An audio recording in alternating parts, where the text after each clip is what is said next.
नाज़िन कौमी अवामी तहरीक पारां डिजिटल आदमशुमारी, महंगाई ऐं पानी वसीलन ते धारियनि ख़िलाफ़ प्यादल मार्च कयो पियो वञे। नाज़रीन, हींअर असां मौजूद आहियूं बलोच पुल ते, जिथे सिंध मार्च SUP पारां 15 फरवरी ते जेको सखर खां रवानो थियो, अॼु ही बलोच पुल खां प्रेस क्लब फुआरा चौक तरफ़ रवाना आहे ऐं लखें जेके SUP समेत क़ौम परस्त कारकुन आहिनि उहे बि हिन रैली में मौजूद आहिनि।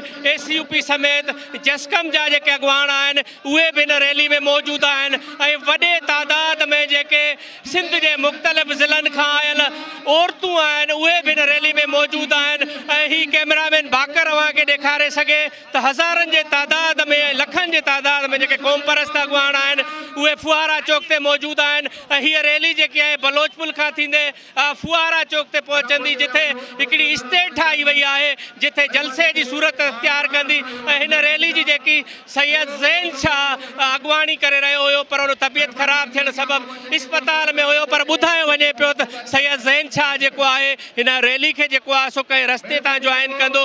हिते जेके SUP समेत जेकी ॿी क़यादत आहे उहा बि मौजूद आहे। अचो त पाण उन्हनि सां ॻाल्हि ॿोल कयूं त हीउ जेको सफ़र हुयो 750 किलोमीटर सिंध जे मुख़्तलिफ़ ज़िलनि खां करे ही कराची जे रोडनि ते मौजूद आहिनि ऐं उहो उन्हनि सफ़र कीअं कयो ऐं सिंध जे माण्हुनि हिननि खे कहिड़ी मोट ॾिनी आहे। अचो त मर्कज़ी क़यादत सां गॾोगॾु जेके क़ौम परस्त अॻुवान आहिनि उन्हनि सां बि ॻाल्हि ॿोल कयूं।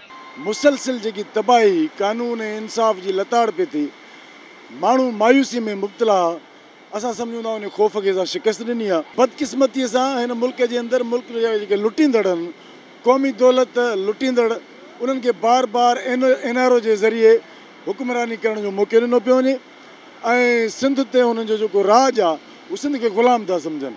उन करे हिन सॼे बदबूदार सियासी निज़ाम खे तब्दील करण लाइ निकिता आहियूं। महंगाई जो मामिलो हुजे, उहो सिंध खे हथ सां ॿोड़ण जो मामिलो हुजे, या ख़ुदि जेको डिजिटल आदमशुमारी वारो मामिलो आहे, इन में पीपल्स पार्टी धुर आहे, वफ़ाक़ी हुकूमत में बि सूबाई हुकूमत में ऐं CCI में लिखी ॾेई आयो आहे वज़ीर आला आदमशुमारी थियणु खपे। सिंध जो नौजवान इहा ॻाल्हि हाणे सम्झी चुको आहे त 15 साल जेका पीपल्स पार्टी जी हुकूमत रही आहे उन सिंध खे करप्शन खां सवाइ कुझु न आहिनि, बुख ॾुख तबाही खां सवाइ कुझु न ॾिनो आहे। तंहिंजे करे सिंध जो नौजवान सिंध लाइ माइल थियो आहे ऐं सम्झा थो ख़ुशाईंदड़ ॻाल्हि आहे। करप्शन ऐं वधीक जेका हथरादू ॿोॾि सिंध में आणे ऐं असांजा जेके सिंधी माण्हू हिननि दरपदर कया 1 करोड़ ऐं 75 लख जे लॻभॻि